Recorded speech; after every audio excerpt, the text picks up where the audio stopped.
You are listening to the Overwatch League Network, the podcast with Deadeye on all the Overwatch League news and information. The show with Tactical Visor on the statistics and analysis. Here are your hosts, Totally Drunk, Spider, and Slambo.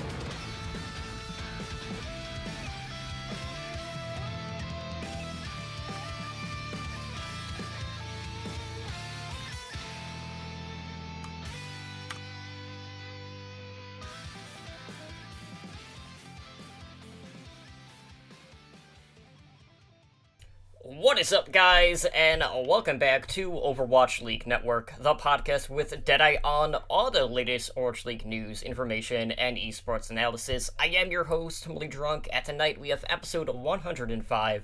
We'll be taking a look back at some of the most recent off-season moves.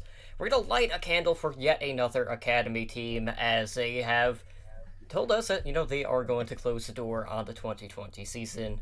And of course, we got to reflect on two players' careers following their retirement this past week. But before we can get into the news and introduce you to my co-host, let me just quickly take a moment to thank everyone who is hanging out with us tonight on Twitch for our live show. And of course, I have to thank all of our repeat listeners out there. So joining me tonight are, both my newer co-hosts. We have Anura, we have Booger. Guys, thank you so much for being here yet again. But Anura, starting with you, how has this past week been treating you? It's been rough. It's finals week, so I've been studying all day, every day for the past 5 or 6 days. So it's just been all stuff. I've been keeping up with the league though, so we should be good. Well, it's not a whole lot to keep up with. It's been one of the slower weeks in the off season. But Booker, how's your week been, man? It's been a good week. Got a kind of a short, funny story. I went and I bought a new car. And I told the guy that I bought it from I'd give him a ride home afterwards. Well, right before I bought this car, his fiance left him. So I got an earful the whole time. And then we get there, and the cashier that was doing the transfer thing for us, her fiance left her. So it took like 2 hours from them talking. It was the most punishing trip to the DMV of my entire life. So it's really good to be here and not the DMV. So looking forward to talking all we got to do about Overwatch tonight. I mean, anytime you go to the DMV, it's a pretty painstaking experience. Yeah, I imagine like multiplying what it's normally like by 10. And that's what we had. But we're good to go now. Nice and riding around all over the place now. So awesome. It's looking up. Yeah, it's been kind of a low-key week. I've been spending a lot of time, obviously, with Hearthstone Battlegrounds ever since we launched Tavern Tales. So I actually was streaming prior to this episode tonight. I actually got my alt account above 5k, so now both of my accounts that I've been playing the game on are above 5k, so looking to build off of that on that end. So that's basically been it. We got Winter Wonderland tomorrow, so I'll definitely be streaming some Overwatch then. Checking out, all the balance changes, refusing to run any of the winter brawls, all of that good stuff. And I want to see what all the cosmetics are going to be outside of the one known one that we already knew about after BlizzCon with the Sigma, White Walker skin that they're doing. But it's been a good week, kind of a quiet week in the esports side of things, but that's kind of to be expected some weeks when it is the off-season. Hopefully there won't be too many of those kind of in between for these next couple of months, but let's go ahead and let's jump into the news that we do have. So we do have a little bit of Tier 2 news to kind of kick things off. Both are based off of Academy teams right now. And Fusion basically tweeted out that they are doing a reconstruction of Fusion University ahead of the next contender season for 2020. So basically have this Korean esports organization, T1, entering the fold in regards to contenders in Korea for this upcoming season. So T1 is a joint venture that is done between Comcast Spectacor as well as SK Telecom. And, looking back, Fusion University had kind of a little bit of a journey. They failed to make waves in Contenders Korea after they had basically just dominated North America for consecutive seasons. And, they won 3 championships to their name at that point. But, when they entered Korea, it was a much tougher environment. They were able to make the playoffs, but this was a team that got knocked out early on in the playoffs. So, since then, post Contenders Korea, we've seen a number of these Fusion University players getting picked up during the Overwatch League offseason. And, they are basically rebuilding this team from scratch. They're not going to have any players, they're not going to have any coaches that are going to move from Fusion Uni over to T1 for this next venture in Contenders Korea. So, it's weird, I haven't heard, whether or not this is considered, the academy team, like Fusion University was, but that's basically what the gist of it seems like at this point, so maybe we'll actually have an academy team in Korea at this point, knowing that, a lot of these other teams so far, over the past year, have been kind of, hanging it up in contenders across the board at this point. So, what are you guys feeling about Fusion University, or just Fusion as a whole, deciding to stay put in Korea after kind of getting walloped in the last season? So, I'm going to throw it to you first. With the Fusion University change, it's just the name. It's the name. I think it's coaches and just basically saying we're going full Korean for a contenders team, which is exact opposite what BLT says for his Overwatch League team. But I think it's a good change. It's not like you can't spam FU in the chat anymore, so it's not going to be as fun. But I think overall it's just they want to build their T1 brand from League of Legends over a little bit more. So that I think that's what they're trying to do. Yeah, this makes me think that they kind of knew that this was coming, and that their choice to go to Korea for that last contenders was their last hurrah, because it was very expected to see a lot of them get picked up by Overwatch League teams. So I really think that this has been a plan in the works for a while. With so many people going to Overwatch League, they kind of had to do something to restructure. So I guess just they didn't do the best in Korean contenders, so just start over and learn what it takes to conquer that contenders division now. Good luck. Right. It might be a little bit harder, just a little. Yeah, something tells me they're gonna have a harder time knowing that some of these other teams are probably running open trials, and they're probably gonna want to stick to more of the well-known teams on that front. Kind of like with what Runaway did after the won a championship, got called up to the Overwatch League, and then still ended up having a fairly damn good team. Many of who did get called up as well, even on a completely restructured season as a whole. So obviously the other option that was available was to say, you know what, we're just going to call it a day, which is what the Gladiators Legion did. That, of course, being the LA Gladiators Academy team, so they are not going to be competed in the 2020 seasons of Contenders North America. So this is a team who would finish second in both season of the prior Contenders NA scene, and this team had basically earned their way to compete in Korea. Of course, that was dating back to this past fall in the interregional competition, that being the Gauntlet. But they were eliminated early on back in the quarterfinals of that tournament. NA as a whole didn't fare too well in that regard. But this marks the fourth Academy team to drop out of Contenders North America this year alone. So they follow in the footsteps of Energy Esports. Mayhem Academy was another one. The most recent one being XL2 Academy as well. So with that being said, the team has parted ways with their players as well as their coaching staff. So you have Pinker, Rolf, Dalton, Water, Luddy, and Email all becoming free agents at this point. And we do know, because Pinker was on a two-way contract with the Gladiators, that they did not pick up his team option. So he's not going to be with the Gladiators franchise anymore. So he too is free to get picked up at this point. So, it's worth noting, there's a lot of money issues within Tier 2.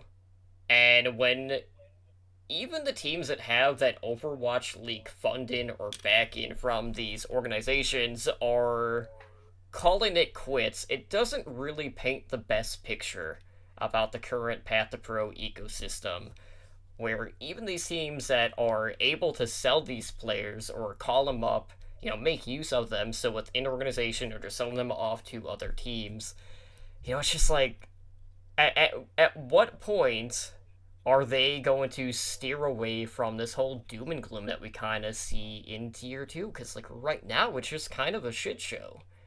And, we see all of these things happening recently with Jane on social media, obviously due to the chips assign in and the can of worms that opened. It just seems to be one hit after another.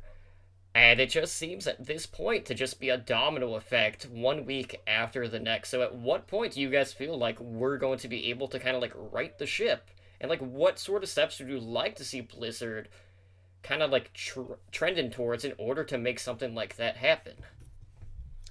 I think that they have to go one of two ways with the tier two division. They either have to make it more legitimate and make it more profitable for teams to actually have contenders. It would be great if they even put on some like tier two games at the homestands, even if they started it early. They don't even put contenders on the Overwatch League Twitch. So it's almost like they're treating it like it's smaller or not as big a deal, and it's not really making room for the organizations to profit from it. The idea would be that it would be a place to grow young talent, but if it's they're gonna if it's not gonna make the teams any money, they're not gonna grow any talent. They're just gonna snipe them out of whatever other contenders teams there are. So I think that they could either go the route of making it super official, super profitable, literally just like the same thing as Overwatch League, but just barely not as good. Or they could take it and make it much more less official and maybe not even have them play on land, just have teams and have like smaller tournaments instead of having to have their, you know, the way that they have it now, there's not a good way for them to make money. So Mm-hmm. they either need to make it so they don't need money and that they can just do it without funding, or make it so they can make a lot of money. It's one way or the other, and it's like they aren't really sure what they should do. I don't know. What do you think? So right now with the contenders, there's only like two ways to really, at least NA contenders. There's really two ways to make money. It's to win championships and to sell players. And you can see winning championships with Fusion University throughout the years, and you can see moving up players with the Uprising Academy. They've moved up like 16 players. Meanwhile, while Gladiators Legion just hasn't. They haven't picked up, and they haven't. I think they've only had like two players go up, other than Panker. I guess three total, and they haven't really been winning a lot either. So it's really hard to make money that way. So really, you just need to find another way to make it profitable without those two things. Maybe put some more money into it. I don't know. Make advertising better. In any way, like let them advertise. There's a lot of things you can do. Overwatch League just needs to do something for them at this point. I don't really care what it is, just something. Like they don't even advertise the tier 2 games. They don't even talk about them on Watchpoint or any of the like official Overwatch League stuff. So they really just kind of need to get the word out there. I'd reckon there's people that are into Overwatch League that don't even know about contenders. Mm-hmm. So it like that's how I was. I got into Overwatch League the season 1, and then I heard about contenders and I was like, "Oh, okay." So it's like kind of it's almost like they're keeping it a secret, but they don't need to be. They have all kinds of reach at their disposal. It's Blizzard. If they wanted people to know about it, they could have people know about it. So I just don't know why they don't make it much more publicized. It's almost like Blizzard is relying solely on the Korean infrastructure when it comes to being able to cycle talent into the Overwatch League. And I feel like that ecosystem is going to be enough in order to sustain future players coming into the league. Which, you know what? That's putting all your eggs in one basket. And yes, there is a ton of Korean talent out there, but at some point the well is going to run dry. I wish that they were better with advertisement, but that's never been the case. There's only been a couple of instances where we've actually seen them tweeting about it, let alone having it on something like the Blizzard launcher, which only happens once every like blood moon. Uh, and they're really strict when it comes to sponsorships and things like that. I would not be opposed to them like crowdsourcing like prize pools, because I know a lot of people would be into something like that. We're not going to see a day where like we're able to like support teams by like buying skins or anything like that, because the turnover in the Path to Pro scene as a whole is just way too much. And like even if they did it for the academy teams, it would be kind of weird, especially knowing how many of them have kind of been just calling it quits and folding. So like even that isn't even an option, even though they're still affiliated with the Overwatch League. So right now it's just like they're really damned if they don't and damned if they do. Like at some point, something is gonna give. But right now, like Korea is really the only place that is cycling in a ton of talent, that has the infrastructure in place to have that longevity and that life cycle just expanded over, the course of the next 10, 15 plus years. Because Korea has always been like the esports hub in regards to, I mean, the world, let's be honest. So it's a shitty situation. Hopefully, at some point, the higher ups are going to understand how important that Path to Pro is, because you don't just want to put everything on one side of the coin at this point, which is very unfortunate. So we'll see. But anyways, let's talk about the sign-ins that happened over this past week, because it is off-season, of course. We got another influx of talent coming into the Overwatch League. In some cases, it's getting picked up after they were dropped earlier, whether it was, team option or otherwise. And, since we just talked about the Gladiators, let's see what they have been up to here this past week. So the LA Gladiators have turned to former Paris Eternal main tank, LH Cloudy, to bolster their front lines. So, going back to this prior year, we saw LH Cloudy split in a lot of the time with Ben Best when he was on the Eternal. And, prior to that, this was someone who had a pretty lengthy stay in contenders over in Europe, competed on Team Giganti. And this sign-in brings the Gladiators roster up to 9 players at this point. So, of course, also on this roster, you have OGE, who the Gladiators had traded for earlier in the offseason. But it does kind of, like, bring back the Finnish trio to the Gladiators. They're probably not going to try to give anyone else heart attacks with that. So, good on them on that, I guess. But, this is going to be a team that almost has like a completely new look to them. They have 7 of 9 players on this team being new additions this offseason. And, with Panker not coming back, it's kind of a given since, they signed LH Cloudy at this point.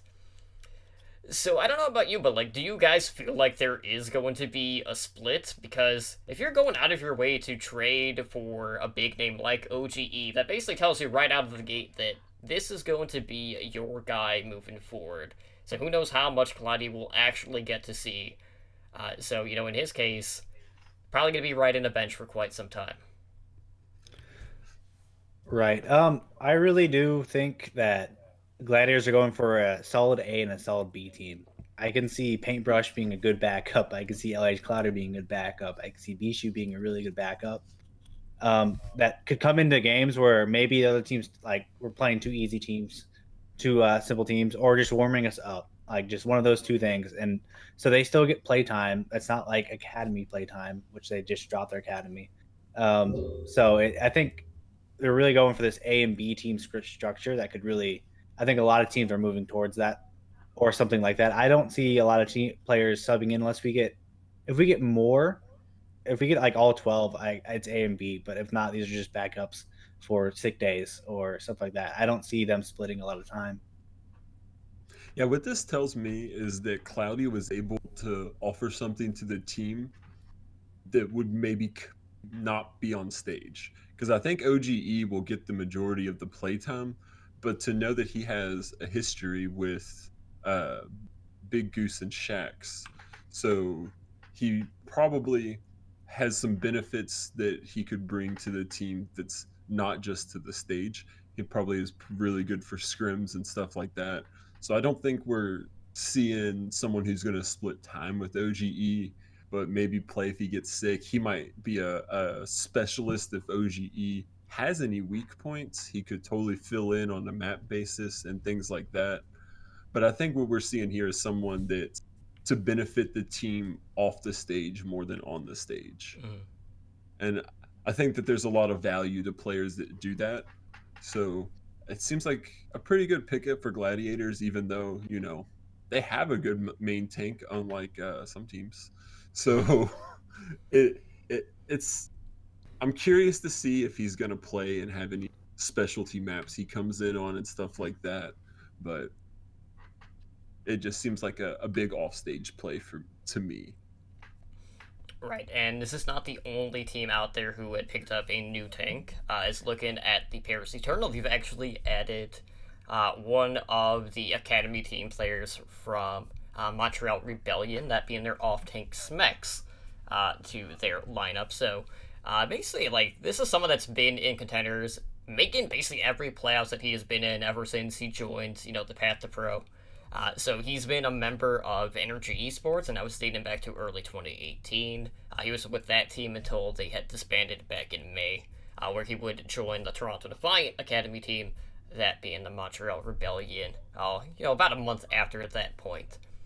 So what does this mean for the team? Well, for one, it basically solidifies the fact that Paris Eternal will have an off-tank player for the first couple of games. Like, an official off-tank player. They don't have to turn to Nico to go back to an old role until Hanbin becomes 18. So, like, I guess the Paris Eternal fans can sleep better knowing, like, maybe the first two games aren't going to be considered more of a throwaway, so to speak. Even though that's, like, terrible terminology, but, like, some might look at it that way. So this comes basically like a week after there was a picture floating around of Cruz and Smex hanging out in Korea, because, like several other teams, there are teams out there that are boot camping right now in Korea, doing scrim blocks, all of that good stuff. So, like, we had an inkling that this was going to happen, and sure enough, pen was put to paper. Smex is the new addition to the Eternal. But, I mean, you have to feel like chances are he's going to come in, play 2 games, and then you probably won't see him the remainder of the season, because Hanbin is definitely going to be your guy throughout the majority of the season. Yeah, I'm really interested how he's going to first 2 games, because it kind of gives him a chance. If he really pops off, he could earn a way into like a rotation, because we know that they have an off tank that's going to be turning 18 and be their main starter most likely. But it's totally possible for Smex to come in, wreck face, and earn his way into the team. I don't think they would have picked him up if they didn't see benefits for him after the first 2 games. So they definitely have something in mind. It seems like a pretty good pickup. He's got a pretty good history of helping teams be somewhat successful. So it's good to see him get a chance in the Overwatch League. And you never know, they might have him for those first 2 games, decide that they're not going to use him as much, and they got trade bait if they have any other weak points once the season starts, because it seems like he could play on other Overwatch League level teams. So I'm gonna keep my eye on him in these first two games he's gonna play, see how it goes. It's very interested to see. Right.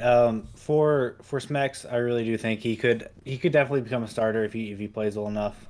But I really see him as more of a trade bait. If he does well the first 2 games, then they'll be looking to sell him for maybe another Korean, another team, or something else. I don't know exactly where Paris is going to be going, if they're trying to slowly convert into full Korean, but right now just trying to get the French fans out.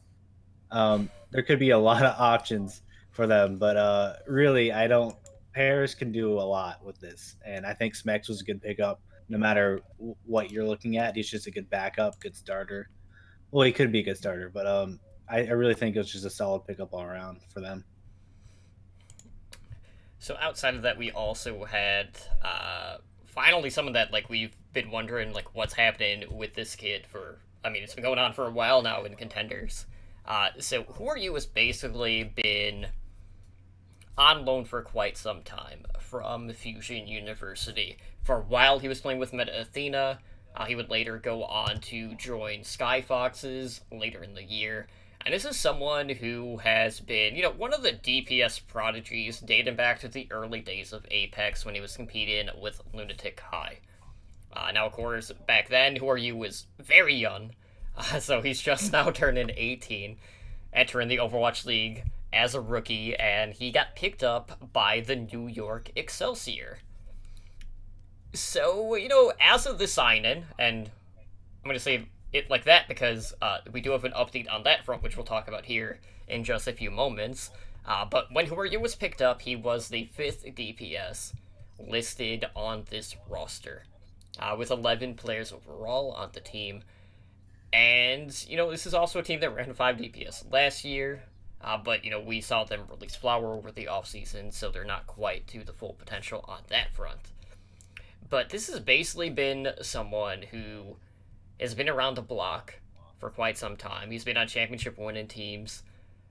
But it does kind of make you question, like, if Fusion didn't want him, was there something going on behind the scenes that was causing them to just kind of, like, push him away? Because it was weird having someone on loan. Like, that is not something you typically hear about in sports.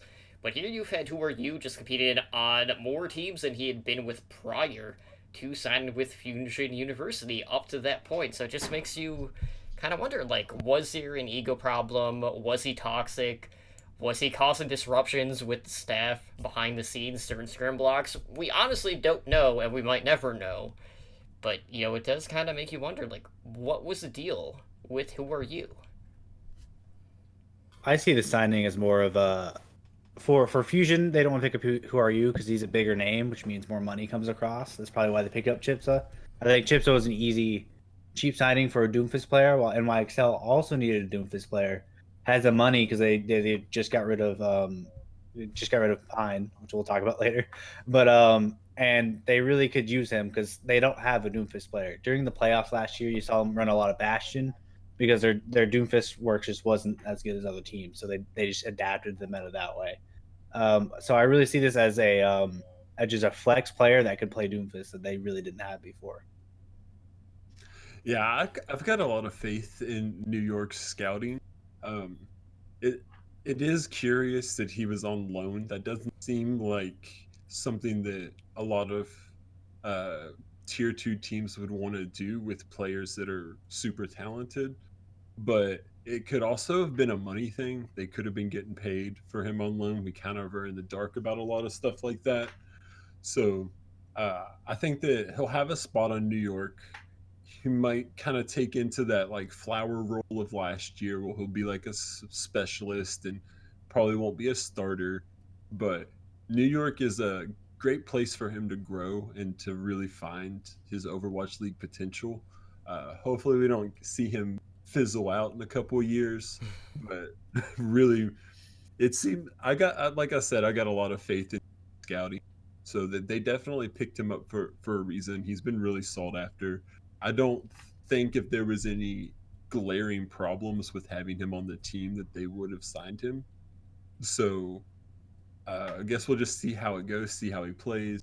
They might use him for trade bait later on too, because they're going to be experimenting with a new off tank, and they really haven't changed their lineup as much as most of the other teams since the beginning of the league.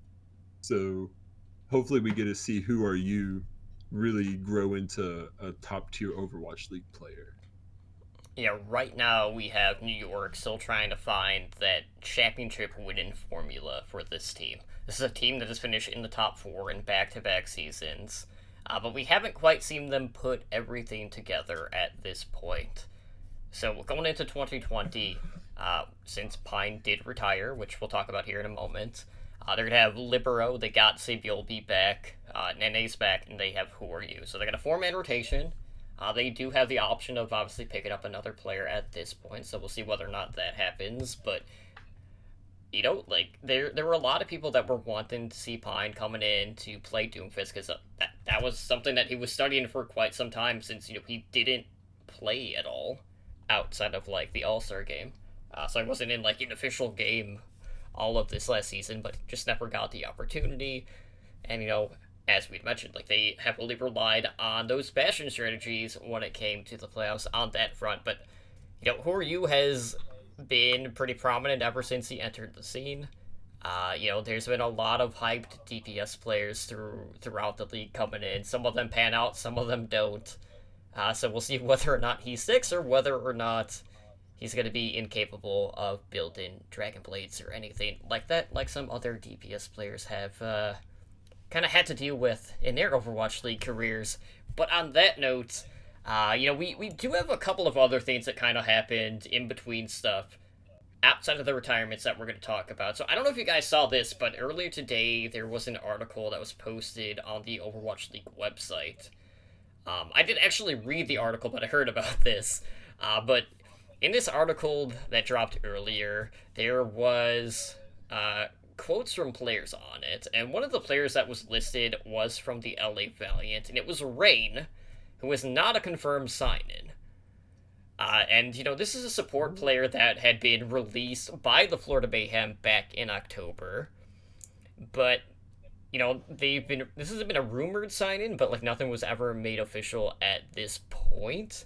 But I think they were if I'm not mistaken, the article in question was talking about the origin of their in-game names, or their battle tags, whatever you want to call it.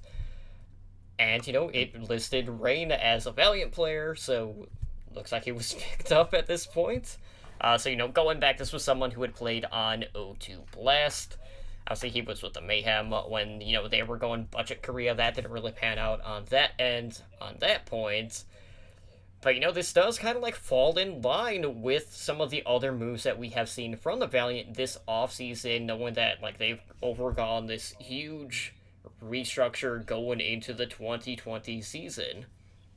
So, knowing what we've seen from them probably wasn't, a heavy contract sign-in to put pen to paper. Who knows when we'll actually get the official announcement on that front. But, is this a way you really want people to find out about what your team is doing? Through, just a random article on the Overwatch League site?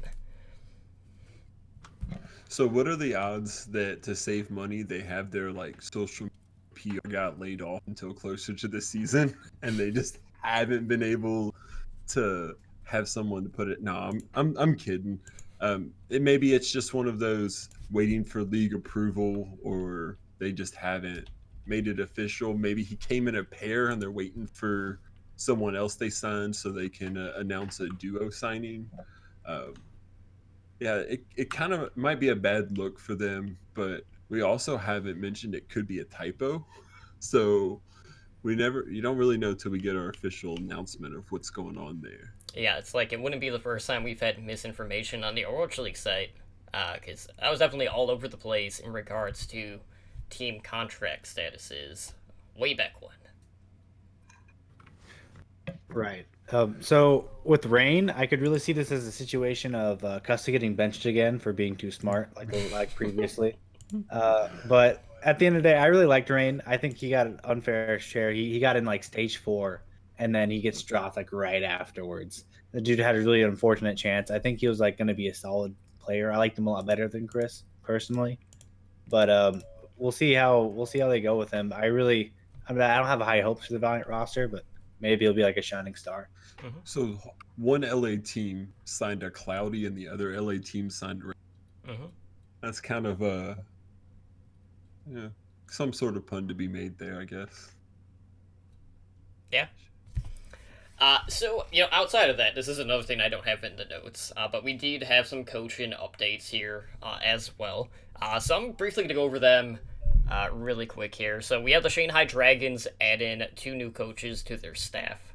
They picked up Jfeel as well as Don Su, both of who do have previous coaching experience in the Overwatch League. Jfeel was part of the London Spitfire coaching staff back when they had initially formed. So he was on that team when they had won the championship in the inaugural season, as well as when they had a playoff berth through the play-in tournament here in this past season. So this is someone who had left the Spitfire organization back in October. Donsu had been on the Valiant coaching staff for at least part of the 2019 season. This was someone who joined the team back in February, only stayed until about April, and at that point, pretty rough in regards to the Valiant, this was a team who was 2-11 at the time that Donsu had left the team. So they basically like announced this on like the Weibo account for the China social media, and like if you look at it, there's 3, 6, 8, 11 players listed on this official squad numbers graphic. I'm gonna copy the image address really quick and post it in Twitch chat. You might notice there's a certain tank player who is off tank who is not listed on here. So for those that don't have it up, I'm going to say it like you have Stand 1, you have Void, Gaguri. Envy is nowhere to be found on this image. So safe to say we're not going to be seeing Envy on this team in 2020. So there's an opening on this team. Is this going to be the destination that Bumper is going to land on? What are you guys feeling? Is this going to be the top spot for him? I think it'd be a strong spot for him. I like Stand One a lot. I like what they did with him during the little show match they did, but I really think Bumper could bring this team to the next level. And they were already looking really good. I think the aggressive team with Bumper and Void sounds like a dangerous tank duo. And Envy really he didn't bring a lot to the table. I haven't seen him do well since Valiant Season 1, like Stage 1, which then he got benched for space. So I like this pickup if it's gonna happen. I think it's the most likely spot. I don't see anywhere else except maybe Outlaws, but we'll see about that. For real. So that's what I feel about that. The coaching signings are also pretty great. I like both of those coaches. Yeah, we do not know the status, really quick, of Creed. He was also left off of the coaching staff on this image, so he's probably not going to be returning either on that end. And that's someone who had been with the Dragons coaching staff since 2018. Yeah, if Bumper went to Shanghai, that would be pretty huge. Yeah, I'd like to wait and see before I speculate too wildly, but Shanghai has been one of the biggest turnarounds in a sports team, and to get Bumper on there, that's just gonna probably continue their rise. So that would be very, very, very interesting. I've been keeping my eye out, waiting for Bumper to announce his team literally all week. So I thought that would be something we'd have to talk about tonight. So I don't really see him going to Houston. I would see him going to Shanghai. That's a likely spot, or to Philly would be a likely spot. But I'm hoping we'll talk about that next week, where Bumper's officially going. Or maybe Overwatch League will just leak it on their site. We'll see. Yeah, accidentally through an article. But let's say in this situation, Bumper goes anywhere but Philly. I want to have someone out there create a meme video of Philly reactions when that moment happens. So it's just like nothing but like riots, people getting trampled, all of that good stuff. I feel like someone will do that, because like that would be the general reaction from anyone in Philadelphia who's just expecting them to sign a main tank, even though they probably know deep down that's not going to happen, just to continue the meme. So outside of that, we had the Dallas Fuel picking up a new assistant coach earlier today as well, that being Jan from Element Mystic. So another EM piece entering the fold after they had won the championship out of Contenders Korea this past season. And this is someone who was with Element Mystic ever since November 2018. And, it's weird. Like, this is someone who, on Element Mystic, they never finished outside of the top 2 of any tournament ever since he was on the coaching staff. So pretty good pedigree with Element Mystic on that end. And that does include the Contenders title, as well as victories in the Showdown out of the Pacific, as well as the Contenders Gauntlet. So, also on Dallas Fuel, he'll be reunited with Doha, because he was picked up by the Fuel earlier this offseason. He was basically the gain in regards to Sparkle on this DPS duo. So this brings the field up to 4 coaches overall.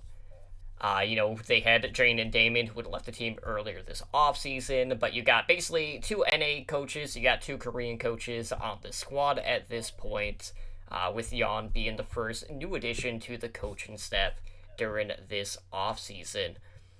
So, looking pretty good on this front. So they got Arrow, they got Vol'jin, who is one of their other assistant coaches, Tikati, and now Yon on the coaching staff. So, you guys at all surprised that we just haven't seen more pieces getting poached from Element Mystic, or do you feel like all of the more notable pieces at this point are gone from that team? I think after this signing, all the notable ones that are able to leave right now, because QOQ still hasn't been signed, so I don't know what's going on with him. But I think all of them but QOQ probably have been signed already. I really like this coaching staff. Arrow, he's shown that with compatible, really good assistant coaches, he can do a lot. He showed that with Overwatch World Cup, where he just destroyed everyone else 4-0. I really think that they're going to be pretty good later on. Yeah, it seems like a good pickup. Element Mystic, they have kind of been like they've put out quite a bit of Overwatch League talent. So I think seeing him go to Dallas is really going to help Dallas become a better team. So I'm really looking forward to see. I think that with the changes they've made in the offseason, Dallas is either going to be really improved or fall flat. So seeing a little bit big brain coming in here to keep them all straight should be really, really good to help their team improve this next season. Yeah, the only other addition that we have seen this past week in regards to coaches was from the Boston Uprising, who turned to former HSL Esports main support, Asoft, who had left the team, to become an assistant coach for the Boston Uprising. So, this is someone who basically joins the coaching staff after winning a championship out of Contenders Europe as a support player. So it's, another transition from being a player to being a coach, which has been a more and more common trend as we get deeper into, just the growth of the Overwatch League at this point. So, he had announced back in early November that he was looking to join a team as a coach, so pretty quick turnaround on that end. It only took him about a month to get the deal at that point. So, looking at the Boston Uprising now, they have 5 coaches listed. This is the 3rd new addition to their coaching staff over this offseason. And, he's the only coach on the Uprising right now who does not have any coaching experience because, he was a player on this point. So in regards to, HSL Esports, this is really the only player to leave this offseason after that championship win. But just kind of weird. Normally, a team wins a championship and then it kind of gets splintered off. Not so much the case for HSL Esports. So a little uncommon on that point. But, he is the first HSL player to join the Overwatch League at this point. So, probably not a more prominent name to a lot of people out there. And, Boston is another one of those teams who, a lot of us tend to temper our expectations on their team.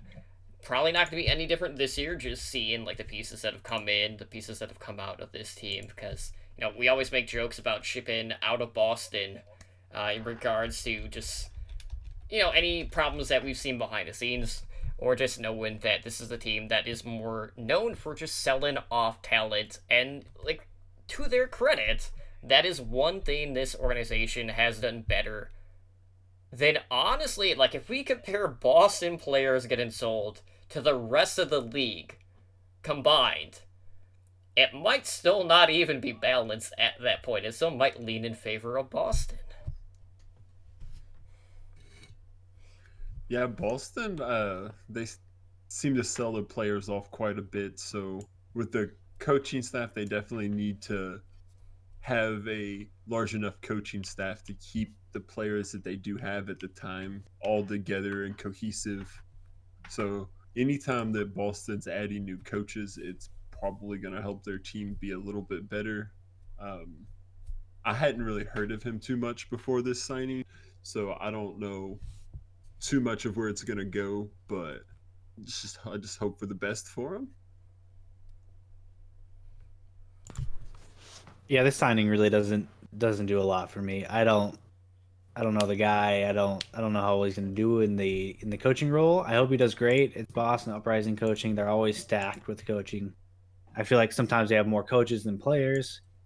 But I think it's a good signing for him. I think if he does well, he can move forward with it. Boston Uprising moves a lot of people around. Maybe they'll start moving coaches around. We'll see.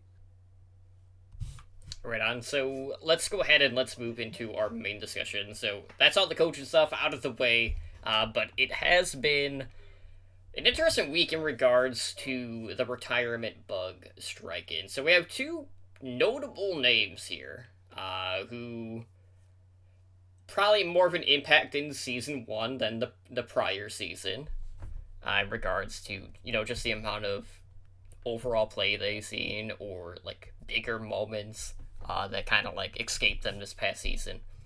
So to start things off, the big boss Pine is hanging up his Peacekeeper, and he's announced that he has retired. Now, I will note, he did a Twitch stream, and, if he gets his confidence back, he may unretire. Like, no one truly ever retires. Like, let's be real, it's esports.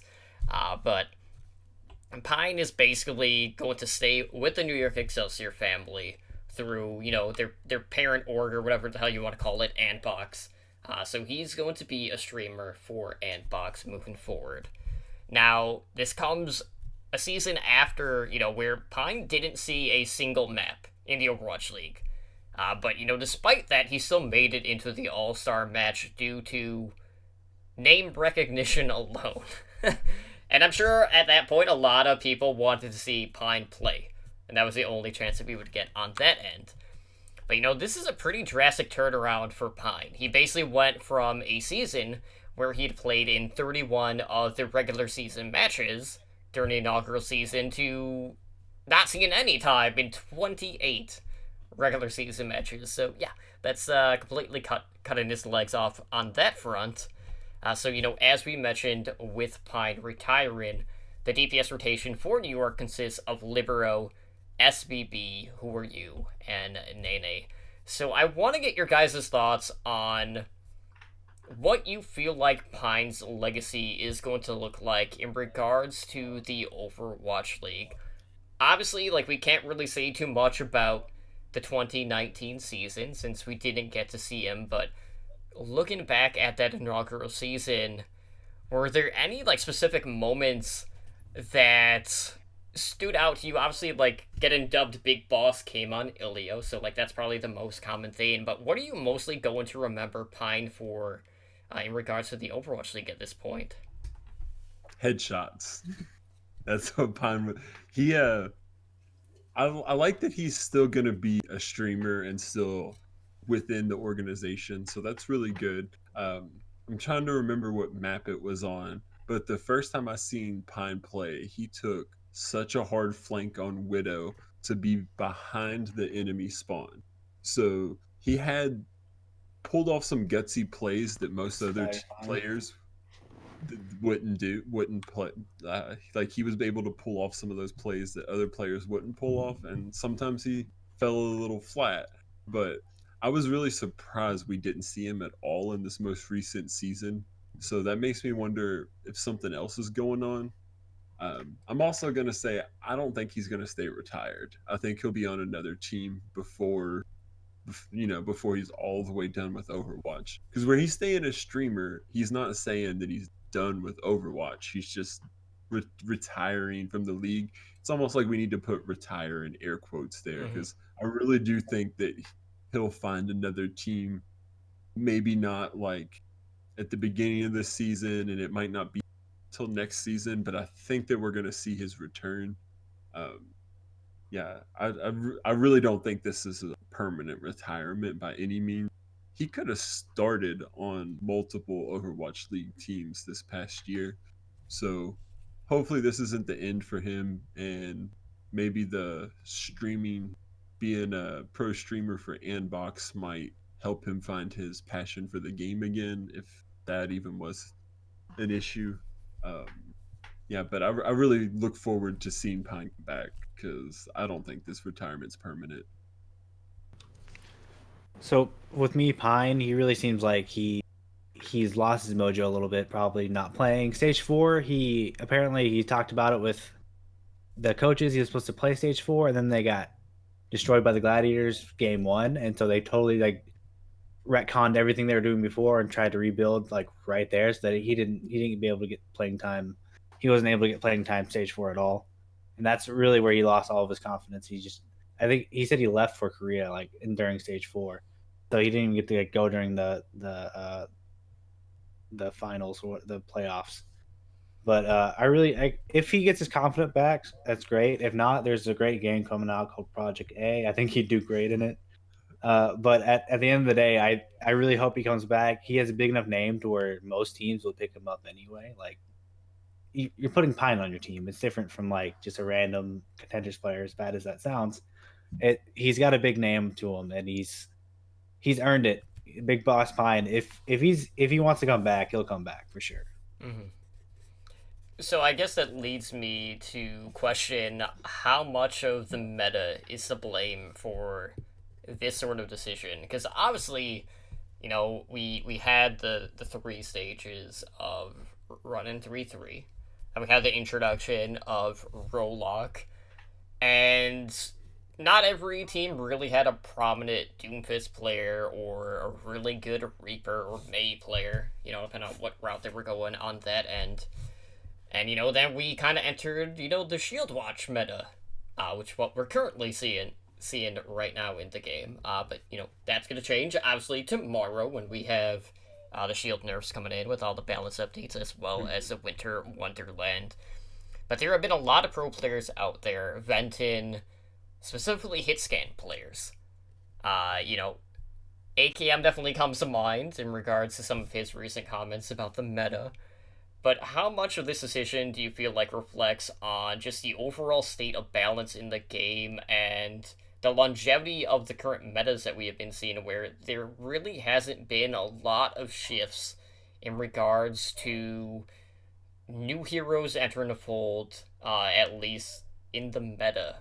Not necessarily like new heroes overall, but just players just coming back when, they were prominent in yesteryear or whenever. Yeah, Pine, he was really known for Free and Widowmaker. So those two heroes we really haven't seen much of since season one of the Overwatch League. Um, I think that the three stages of Goats was probably pretty hard on him. He doesn't really. There's not really room for a hit scan player in 3-3. So I feel like that would be hard and frustrating to know that you're good at something that's just irrelevant for the time being.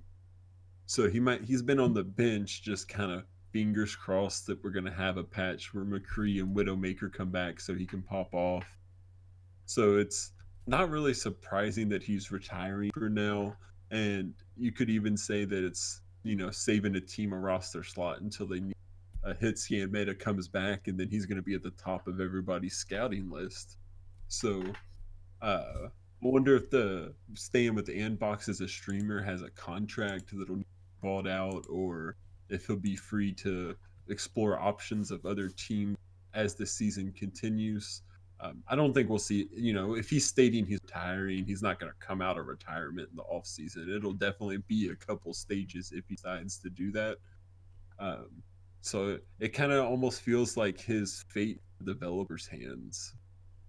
Maybe they need a new hit scan hero to get added into the game and be meta, or he can learn Baptiste. Those are all kind of I was options gonna right say now. Baptiste Anna.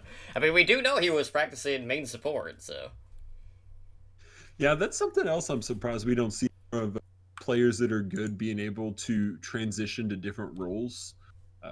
I brought it up. I called him a hit scan specialist. So he's got the skills to practice and be a support or tank player. But as a streamer, hopefully he'll enjoy his time, find his passion for it, and maybe he'll get blessed with the double sniper patch that people have talked about for who knows how long now. So we'll have to see where Pine ends up. Yeah, you can see a lot of teams are going for more of these flex DPS players over just projectile or hit scan because it's been such a wide array of just heroes that you have to have a wide array of heroes to play. I feel like Mir is like one of the perfect people to bring this up. Gladius picked him up because of how versatile he is and how good he is on both hit scan and projectile.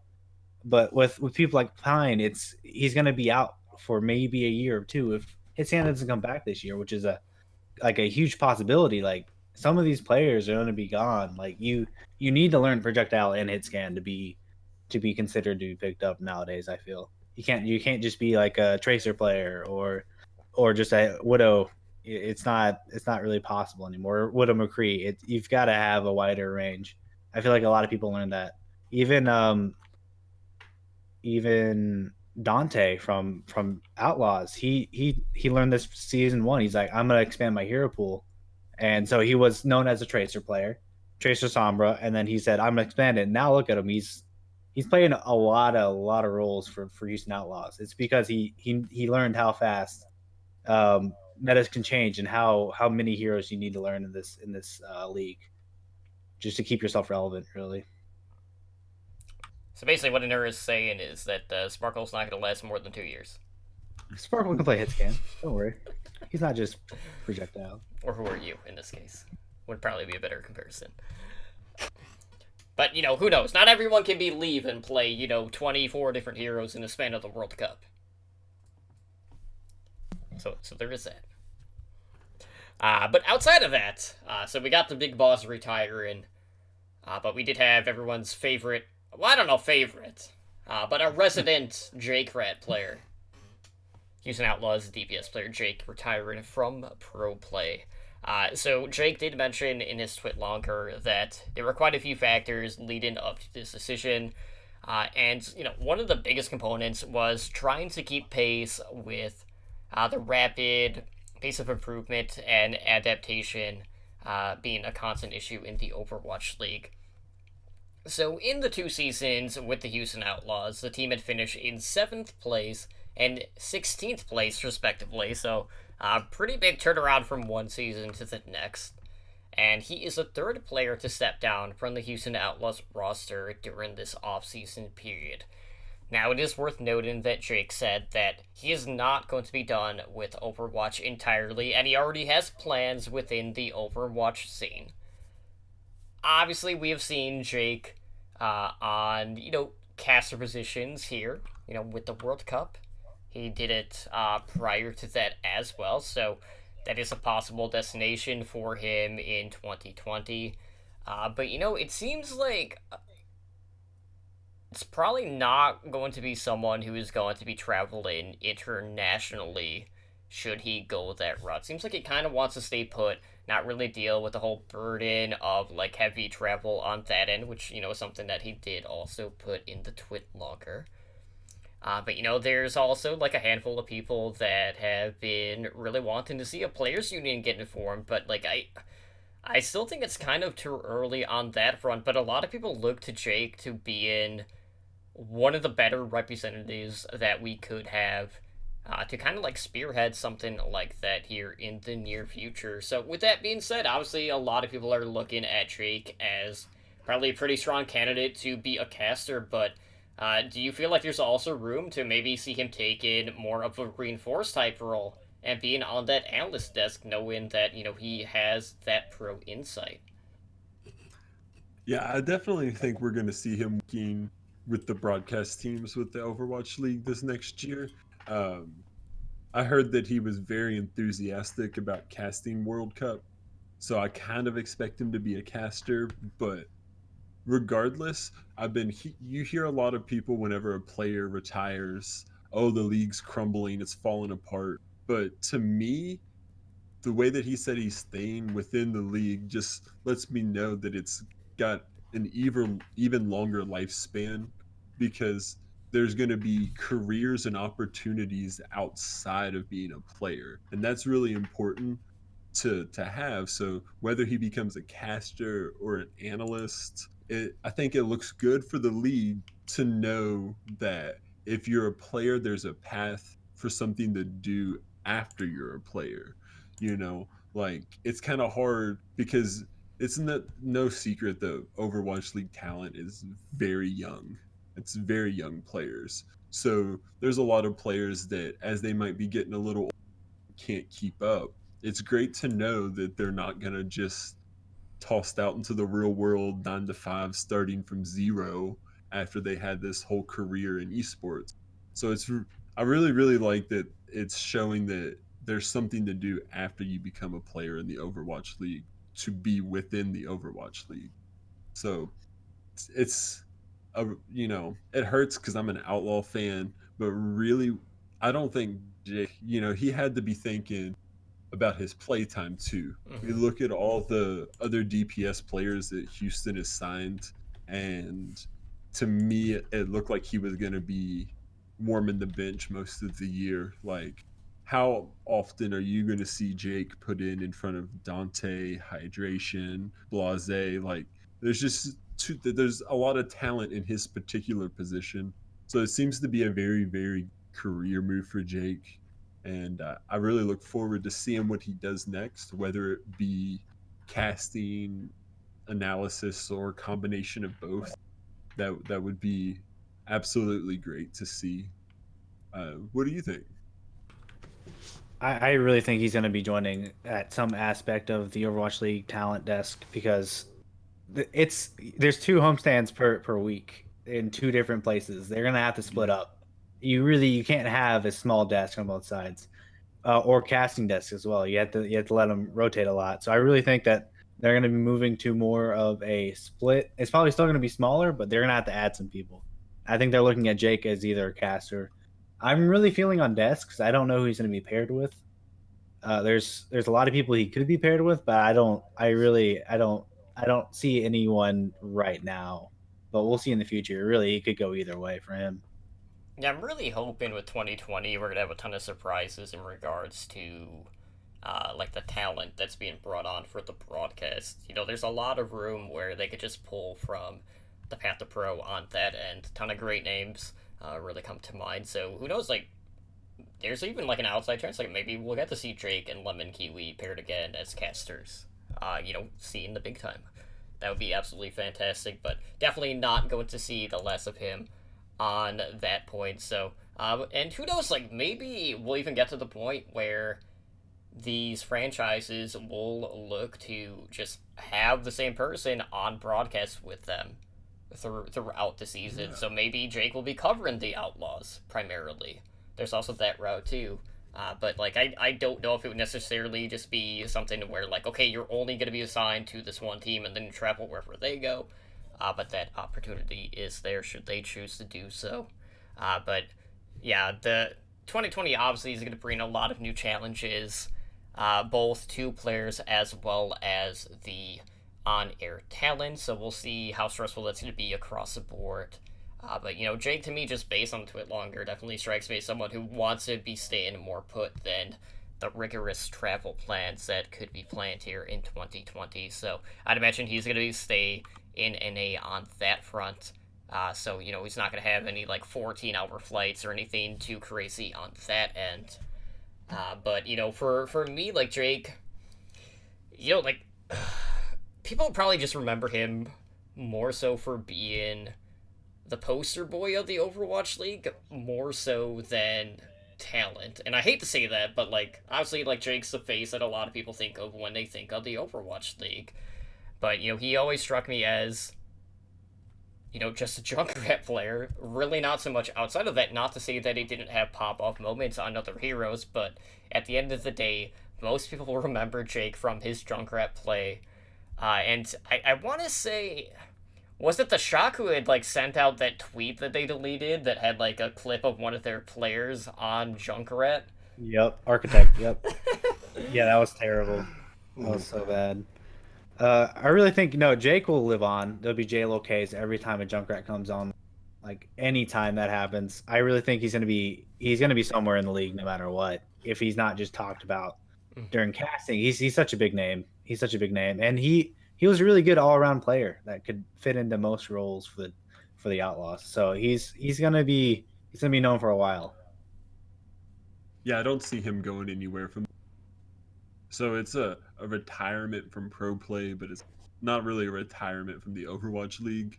Um, I don't know if it'd be the time to do that, but in the future, I know a lot of college sports have specific casters for their team. We're not casters; they're called something else in other sports. The So commentators. yeah, I was having a brain fart. Thank you. But so it wouldn't be surprising, especially because casting is something that could also be done. You don't really have to be there, so I wouldn't be surprised to see some specific to team uh, casters coming out. But that might not be a 2020 season thing. That might be something much further down the future. You got to think too. It's like Overwatch League is still very young. It's only 3 seasons in, so they're gonna have to get as they grow. They're gonna need more people to work in the Overwatch League outside of just players. And it seems like previous pro players would be the choice for those sort of jobs. So I think it really showed him the fact that Jake says that he's going to continue to work with Overwatch League is kind of just speaks to the longevity of the league. So I think that's a really good. It's kind of bittersweet being an Outlaw fan, but I'm trying to look at the bright side there. So hopefully we'll get to hear Jake instead of see him this next year. I mean, you're still going to see him, just not really on the stage as much on that end.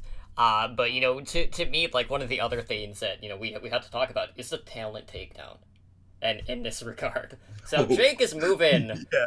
as like on-air talent, and Reinforce is still involved. I cannot imagine a situation where they're going to allow both pro players to be on the same team. Like maybe they'll end up being captains, or they'll just make sure that like they can't pick if they're on the same side, because that would just be too one-sided. And talent takedown is all about the trash talk at the end of the day.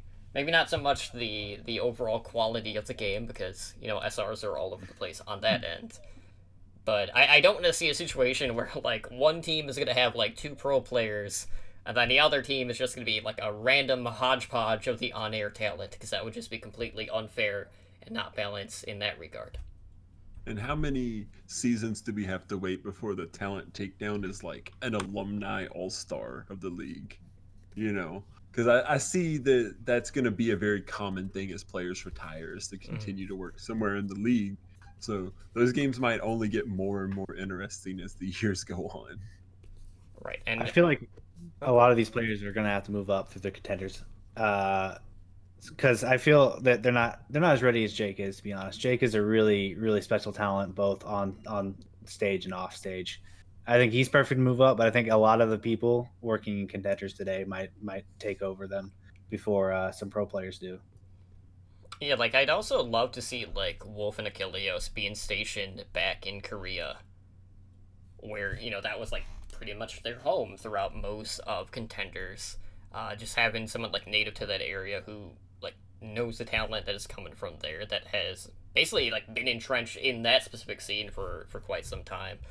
So it does open up the possibility for them to even go that route with the on-air talent as well, specifically for the casters. But regardless, I'm looking forward to seeing Jake back on screen at any given point. But it just makes you wonder, like, how long will it be, knowing what the meta is currently, and even like with the changes, how long is it going to be before he starts to rate the next Junkrat tire? Because not really seeing a ton of Junkrat right now either.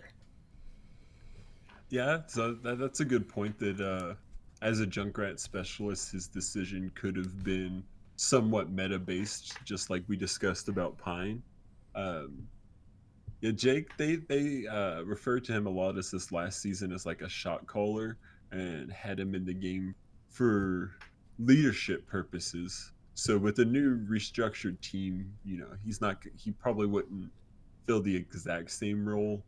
Um, yeah, like I thought, you get what I'm saying. I think that we got a long time of seeing Jake in Overwatch League to come.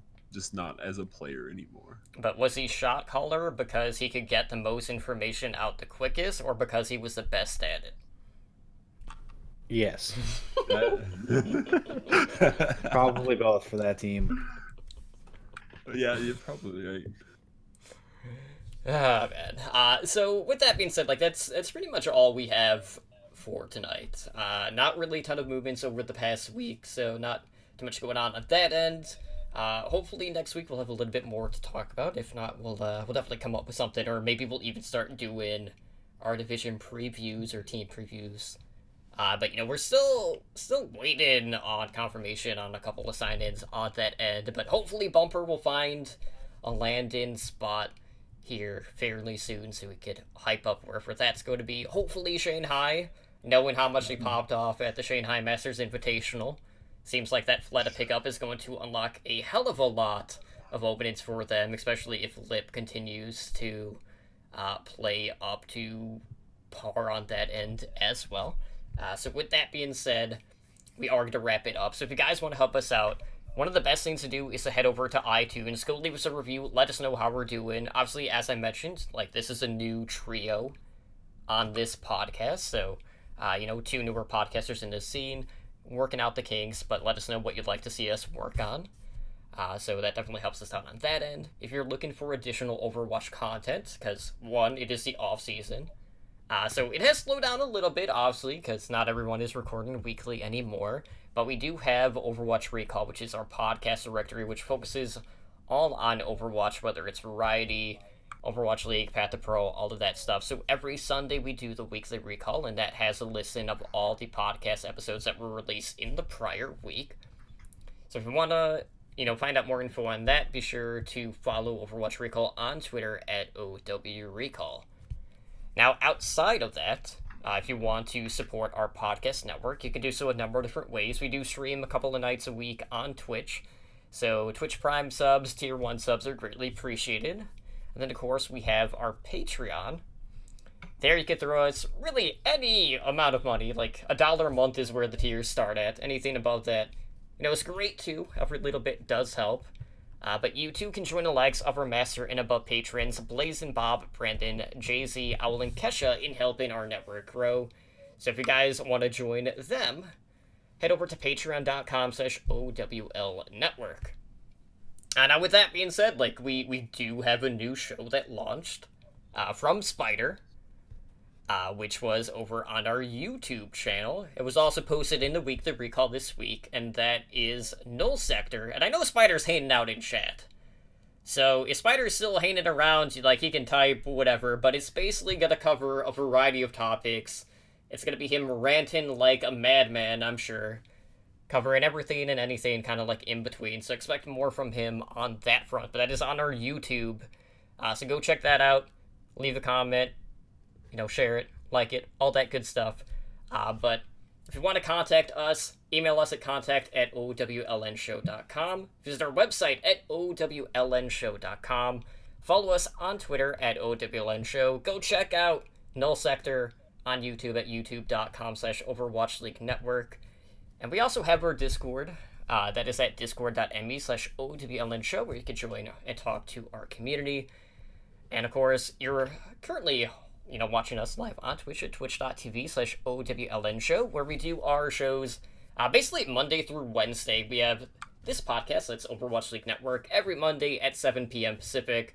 Then we have Overwatch League by the numbers, OWL by the numbers for short, Tuesdays at 6 p.m. Pacific. That will be coming back next month, since we do have Overwatch League coming up in a couple months. We have a variety Overwatch show Wednesdays at 5 p.m., that being Heroes Never Die, and then host streams are on a flex schedule, so just follow us to know when we are live. And that's a mouthful. I'm going to throw that to one of you next time for sure. So with that being said, obviously, you can reach us on social media, so where can our listeners get a hold of you and troll you over on Twitter? You can find me on Twitter at Anira_09. And I'll be tweeting about some stuff that's going on in the league before I talk about it here. So go follow me there. You'll also be redoing your rankings, because I know you kind of already did one prior.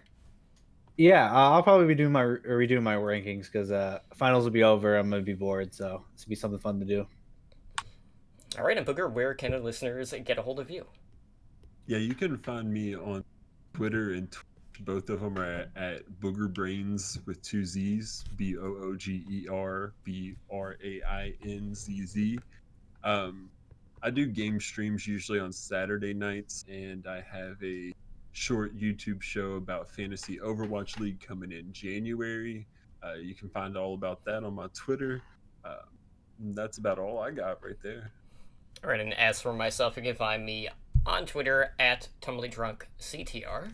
And I'm also on Twitch Monday through Thursday at twitch.tv/TumblyDrunk, where I'll be streaming some Overwatch tomorrow and hopefully getting some of the event skins, unlike the prior event, which had absolute dog shit like drop rates from a lot of people that I've talked to, and a lot of people were not too happy with that. So hopefully they up the percentage for the holidays on that end. But with that being said, guys, I do want to thank you again for joining us for another episode of Overwatch League Network. This has been episode number 105. I've been your host, Tumbly Drunk, joined as always by my co-hosts Anura and Booger, and we hope to see you guys back this Wednesday for our next episode of Heroes Never Die. Take care and have a good night.